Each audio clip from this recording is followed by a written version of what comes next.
Welcome back to Four Favorites, the last episode of this animation season. And today we are joined by my co-host of the Quiet on Set podcast, Lachlan. What's up, my That's man? me. Hello. Yeah. We flipped it. I started this season. I'm finishing this Yes. season. Last season, Exactly. I started. You. Oh, look at us go. How Look at us how was the explaining season, stuff. Ewan? You do all the work for this one. I take a seat on Yeah. this one. I'm doing other stuff in the background. But what was the season like, Ewan? Give me some highlights. Just getting to meet more people who work in the same space as we do. I got to chat with the artistic director of a festival that I really like, the Zurich Film Festival. Got to chat with some people who also do film podcasts. We had returning guests that are really fun. We had some new guests on. And as we look onto the next seasons, I'm just hopeful and looking forward to inviting even more guests back on the show. So for me, it's just like, getting to hear from a lot of people who are as passionate as I am about film, about their favorite films. It's just a pleasure. The really overall. unfortunate thing about me finishing off this season is that I'm pretty sure from all the episodes that I've watched, every single one of my selected films has been said before. They have been mentioned. They have have been been- mentioned no, at least yes. in honorable mentions, but they've also been picks before. There's a lot of Yes. overlap in animation, which just There's a lot. I guess means that there's a kind of streamlined canon when it comes to what is regarded as the best animated films. But we also had some deep cuts, especially in the honorable mentions. We had some strange choices as well. That's why I also would like to expand the cast of people we get to invite and guests each season, because you just get more representation and more picks. Yeah. Some deep cuts as well. But Lachlan, I think with you, we got a pretty solid list that I would put my name next to any day of the week. It could just as well be my list. But I also saw But yours it's not. and then It's my adjusted mine a list. bit. No, it's mine now. I'm taking over. Yes. It's my list. Do you want to get into your list? Let's kick it off. By with, all means, should we get through the ones that couldn't make it? Because Oh there's a yes, number sorry, of sorry. films- Taking away No, your no, it's honorable okay. mentions. Yeah. That's fine. You didn't want to mention my honorable mentions. That's okay, because you don't know what my honorable So rude. mentions are. I This have is no actually clue, a shocker no. to you. Yeah? So there's a number of films that I hold close to me, because animations, you watch it a lot as a child. You watch a lot of animation movies as a child, and when you get older, you watch them Yep. again. You go, this is not as good. And there are two films that I have very close to my heart when I was younger, and that was Atlantis: The Lost Empire and Treasure Planet. They came out in 2001 and 2002, respectively. Both were, I guess, not critically acclaimed animated movies. They have a rating of Yeah. Metacritic scores of 52 and 60, respectively. But for me, I watched them both when I was younger, and I just absolutely loved them. And there's still a place in my heart that I do enjoy them. I always am scared of the day that Disney is going to make a live action adaptation of these films. That is Yeah. kind of scary to me, because I really do like them so much as animated films. But Atlantis and Treasure Planet both have some really awesome, I guess, production design, or visual ideas that would be awesome to see on the big screen, especially in live action. I'd love to see a live action Treasure Planet. I think the whole space thing would look absolutely ridiculous. But other than that, Isle of Dogs from Wes Anderson is one of my more recent animated films that I fell in love with, but I've just always been a Wes Anderson fan, and I thought it was wicked. But my two other honorable mentions, just because of the meme value, B Movie and Shrek 2. Absolutely cannot thank B Movie and Shrek 2 for creating the memes that they did on the internet. So that's why they are Yeah. also on the honorable mentions, but they're not on my top 4. They're not on my top 4. Let's get started with the actual my 4 favorite Yes. animated movies. I mean, Shrek 2 did make it onto someone's list. I think on It's Christian a great Newman's choice, list. because Shrek 1 is not as good as Shrek 2. Shrek 2 is the better Yeah. Shrek film. That is a fact. That is I will put that on my grave. I'll put that on my gravestone. Here All right, lies I'll Lachlan kill you right now. Thielen, Proof. the man who said that Shrek 2 is better than Shrek 1. I'm always going to say that. That's a fact. I also just saw the recent Puss in Boots film, which I guess we'll talk about the main show on the main show. So go check that out. Number 1. Number 1, Akira from 1988. You made me watch this. 1988. Yes, I did. Akira. Oh my god, there's a clip actually. There's a whole I clip. might play that. Yeah, our next Roll It Again Film Club movie will be Akira from 1988. Lachlan, I remember that I gave you this movie early on in one of our film raffles. So I'm keen Like to 3 months talk about before. that one in a few weeks. And yeah, Mm. do you have anything to say? Sorry, I kind of cut you off there. No, I don't. Okay. Because I don't know if I told you I never watched it. Oh, you. I'm sorry. Alright, It's all gonna right. be awkward if I tell you on air. But Ewan, I never. Hang on. I'm just gonna walk away. I'm gonna stand over here. I'm gonna You tell you. Okay? motherfucker. Oh, that's actually so fucking funny. Ewan, I didn't watch your roll that again raffle thing. I'm sorry. I wanna hide. I'm sorry. You bitch. I'm so sorry. There's a whole clip where you Yeah. told me I had to watch this film and I never Yeah. watched it. You were like, "Did you watch this?" And I was like, I thought you had never watched it." Yeah, you thought Yeah. I did, but I never watched it. Wait. Oh wait. It's a pity that the people don't have the angle that I have, but I just got like a nice. I pretty forget. shot of I you. forget that I forget sometimes my Blu-ray collection is in alphabetical order, so I'm just like skimming through it. Yeah. I'm like, where is it? Oh wait, it's Akira. It's right at the top. I've got the 4K. That's what made me watch it. Is essentially a nice 4K. I guess it was like the whatever anniversary edition. It came out in a 4K, and I grabbed the 4K DVD and watched it. And my God, I was blown away. It was just one of the most incredible sci-fi films, and I'm not going to call it an animation film, but sci-fi films that I've ever seen. It was just Yeah. some absolutely incredible cyberpunk themes, sort of end of the world doomsday themes with atomic annihilation. It was just absolutely spectacular. I could Yeah. not. I literally watched it and then I put it down, went to sleep, and I started like skipping through scenes the next day. I was just shocked by how this film from 88, this animated film Mhm. from 88 was holding up, and it was wicked. So I'm going to put the 4K down now. It was wicked. I loved this film. Because I was just so shocked by it. I didn't know anything about it, went in knowing nothing, and came out with going, wow, this is awesome. And then, reading up Mhm. on it, because I really didn't know much about it, I just found this whole community of people who absolutely adore this film. It Yeah. is just a cult classic. And I don't even think it's a Mhm. cult classic because I think it was popular from when it released as well. Yeah. Yeah, and now it's obviously cult classic in the sense that they are doing moments from this film in other films, like the Akira slide in Nope from this year. That people Yeah. reference this film in their films. It's that much ingrained in film knowledge and film history. And I'm shocked that I only watched it a few years ago. Not even. I think I watched it last year. Mhm.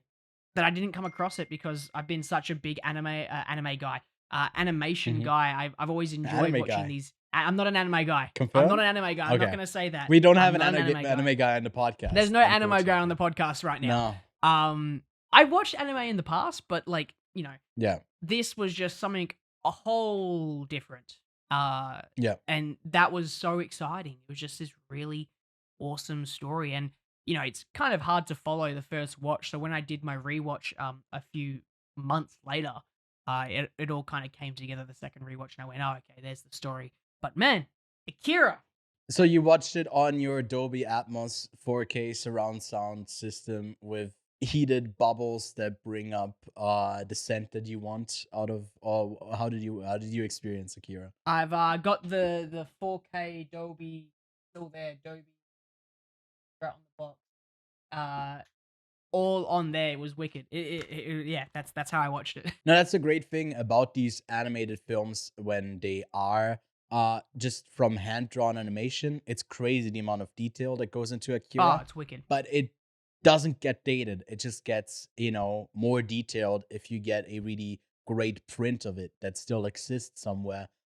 So yeah, definitely worth to check out Speaking those of really high quality versions. hand-drawn animation and how you can get those Yes. little tiny details, my choice number 2 comes from Mhm. Hayao Miyazaki himself, Princess Mononoke from 97, Princess Mononoke. Now, there is just a very small story with Princess Mononoke and why it's on my list, because there is so many Studio Ghibli films that can be on people's lists. They are one Yeah. of the best animation companies on the planet, in the sense that almost every single one of their films is iconic, and every single one of Hayao Miyazaki's films are also iconic.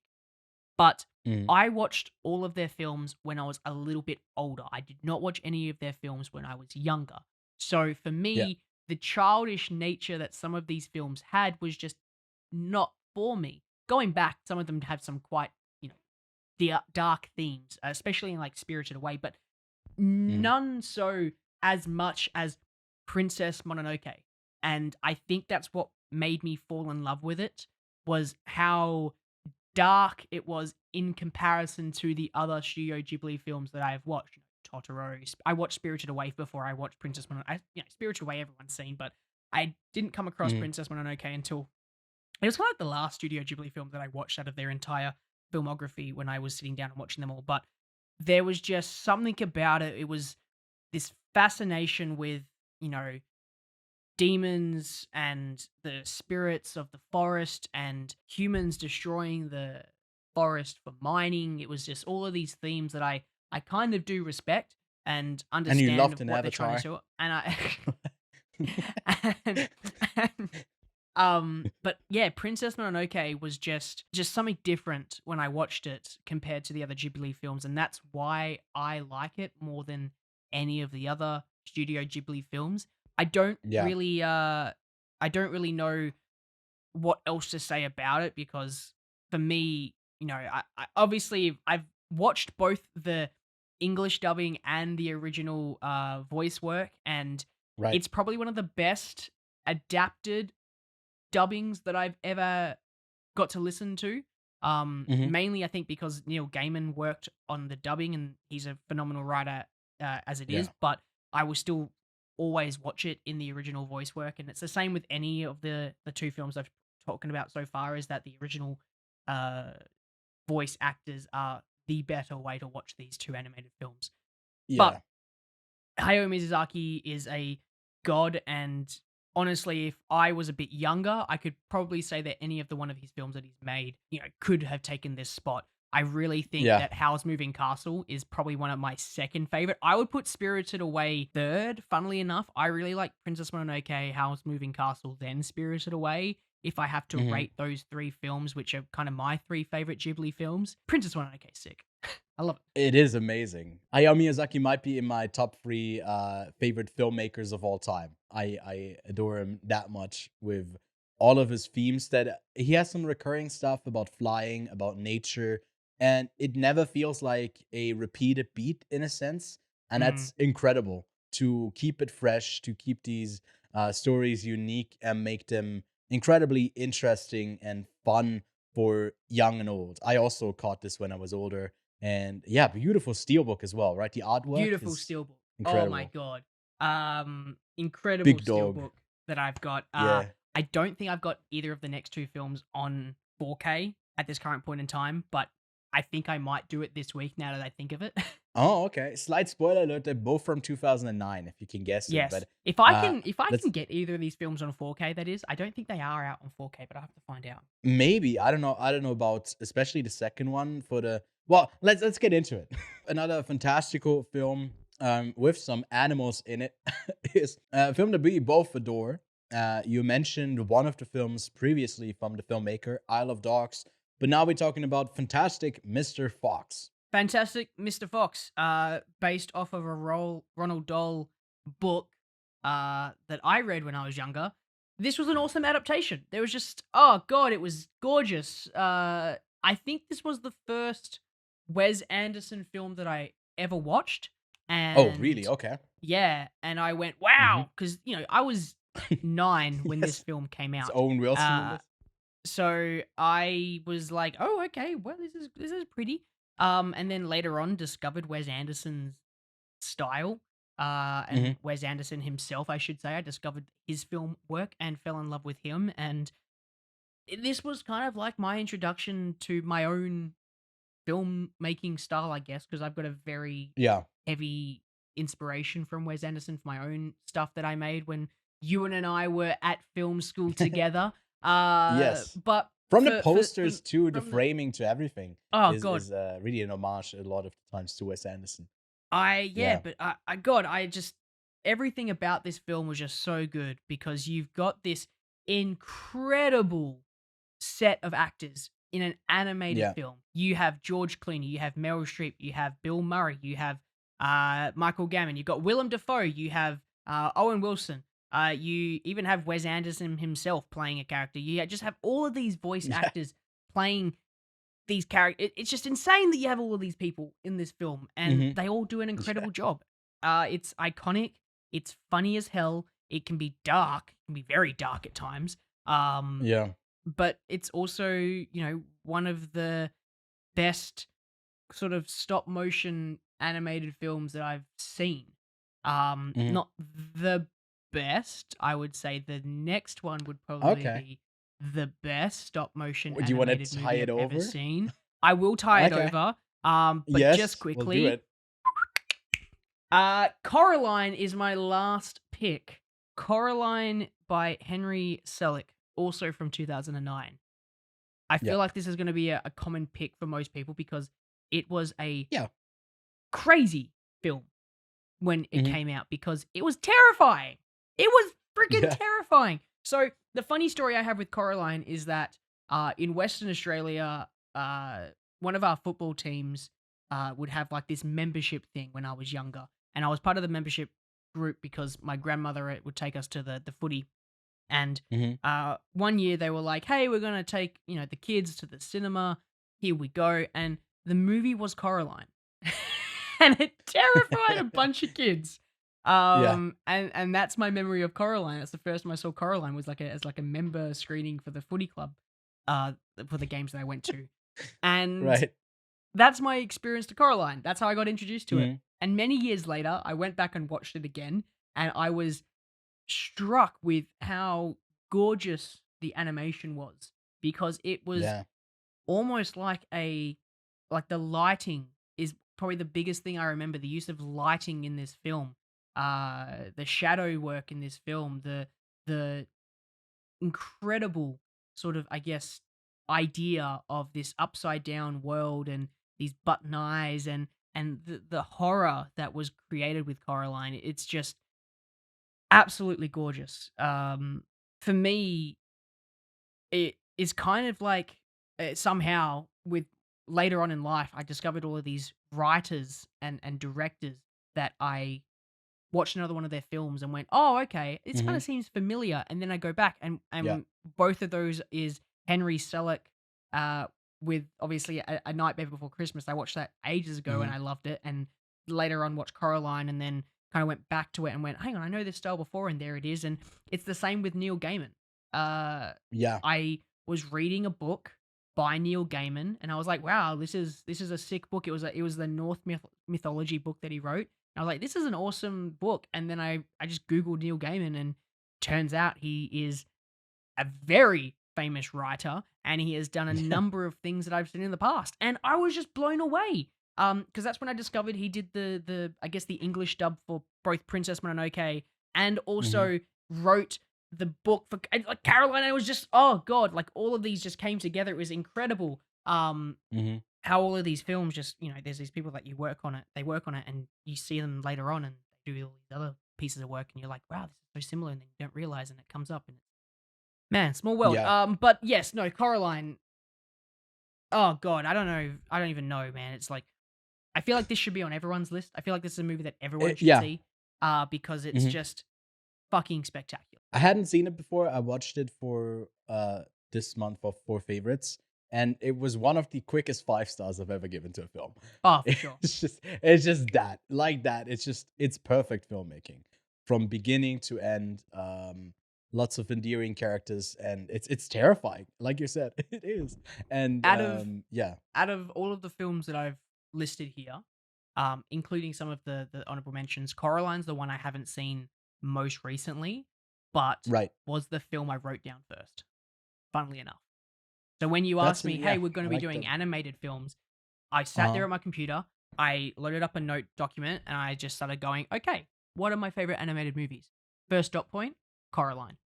And when I was when I was then cutting out the films I didn't want to watch, I was also trying to go through Letterboxd to see if I've logged any of these films recently, and I realized that Coraline was something I haven't watched in a couple of years, but is a Mhm. film that has stuck with me as iconic as it is.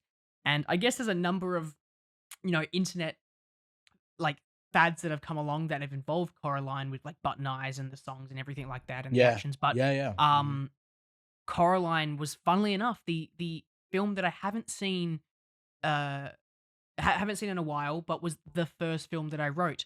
I'm not saying it's my favorite. I'm not saying that any of these are my number one. These are the best animated films, but I like Yeah. every single one of these films for a different reason. So I'm not going to prioritize any of them and say that one of them is better than the other. But each one of these animated films are almost entirely different on not just an animation style, because our Akira and Princess Mononoke are pretty similar in animation style, and Fantastic Mr. Fox and Coraline are both very similar in animation style, but they're so Yeah.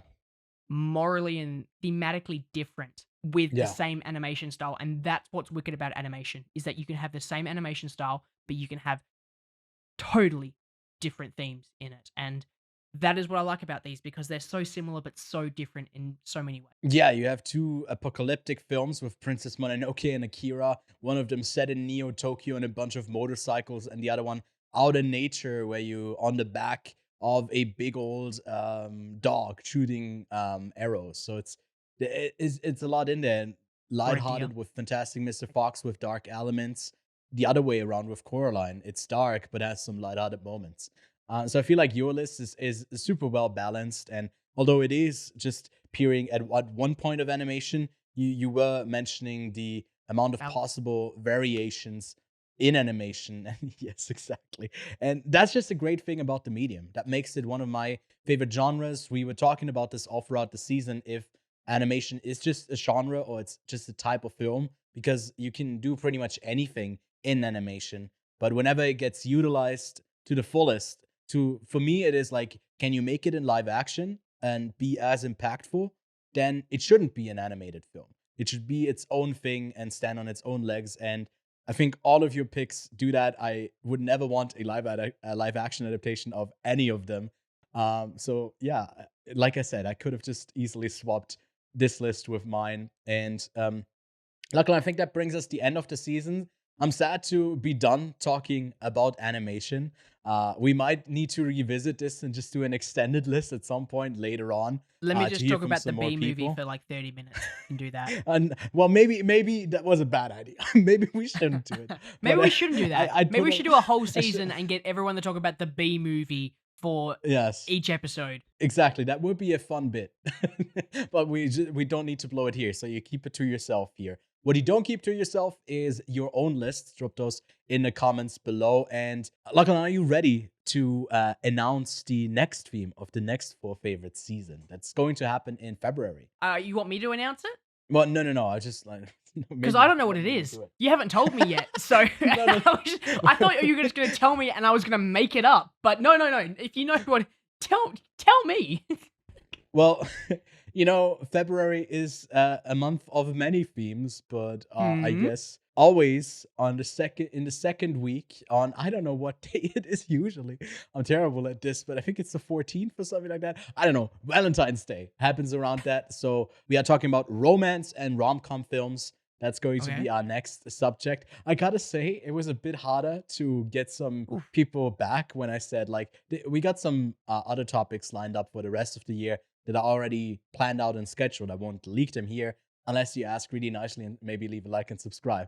I might reconsider it. But yeah, with romance, I guess there's a stigma that it's Yeah. maybe some lesser films, some more tacky films. But we're going to have a whole bunch of fun throughout February talking about some of our favorite romance films. And it's going to be no spoiler to anyone who's watched a bit of the Quiet on Set podcast what some of my picks are going to be, a certain trilogy that is definitely going to appear, but I'll try and expand my horizon. Also leave some suggestions down of what maybe I should catch up on, some romance films for the next season. I'm really keen, Lachlan. Do you have, like with Coraline, already a film that's definitely going to make it onto your list that you can give us a sneak peek right now? And I've beaten this joke to death for the whole year, but here's a romance film. This has been the joke all year since I've got this fucking Blu-ray 4K is just anytime we reference a movie, we just, here it is. A movie. It's Morbius. A movie. The movie, not a movie. Movie of the year. Morbius. But yeah, that's that. You can go check out our main episodes. We'll be on a break for 4 favorites for January, but we'll be back in February. So give some of the other videos on our page a watch. And yeah, Lachlan, do you have any parting words for those watchers staying all the way to the end? That's all, folks. There's an animated quote. I don't know. According to all known laws of aviation, there is no way a bee should be able to fly. Its wings are too small to get its fat little body off the ground. The bee, of course, flies anyway because bees don't care what humans think is impossible. I love that. That's good. That's it. See you soon.